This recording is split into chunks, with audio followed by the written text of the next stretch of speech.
I'm Dr. Orion Taraban, and this is Psych Hacks, Better Living Through Psychology. And the topic of today's short talk is Women Punish the Men They Like. So ladies, this is an episode for you. I'm going to explain how you might be messing up in your relationships with men. This is going to be bitter medicine for some of you, but if you take it in the right spirit, it might actually significantly improve your relationships. Now, before I explain what I mean by this, please remember to like this video and subscribe to the channel.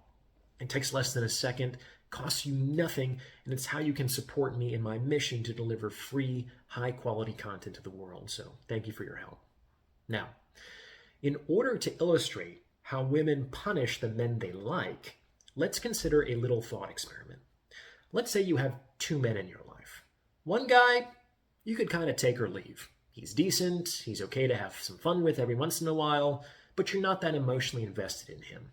And the other guy, well, you really like. He's handsome, charming, makes you laugh, treats you well, and seems to have good potential. The more you like him, the more you envision a future with him, and the more emotionally invested you become. So, two guys.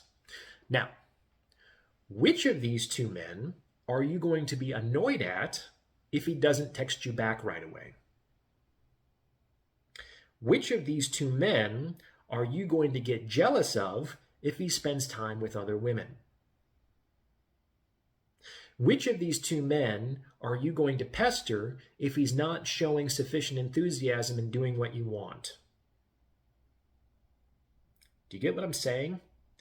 The second guy, whoever he is, apparently has been able to successfully attract you and engage your emotions. And as a consequence of that, he increasingly becomes the target of your negative emotions. If this guy doesn't feel like he's getting the same slack and permissiveness that you would give to the guy you don't give a shit about, he's not going to stick around if he has any decent optionality. And that's how your attraction drives good men out of your lives. Now, I'm not saying you have to put up with bad behavior. What I'm saying is that emotions don't change the definition of bad behavior.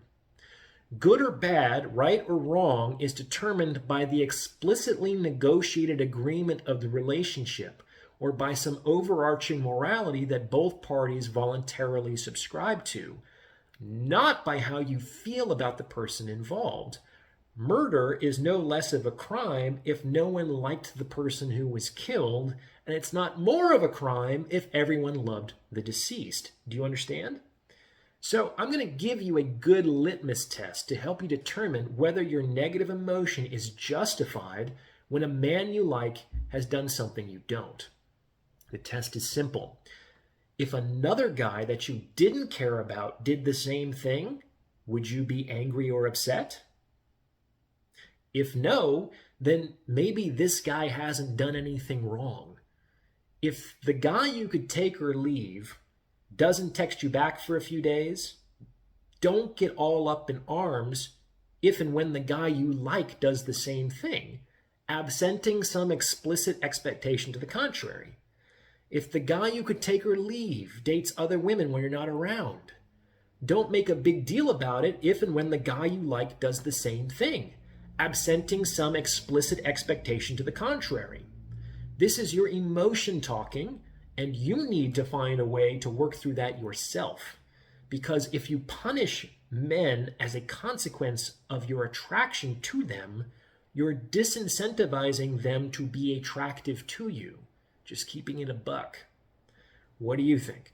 Remember to like, comment, and subscribe for the algorithm, and see the About tab for more information on donations, consultations, and sponsorship opportunities. Thanks for listening.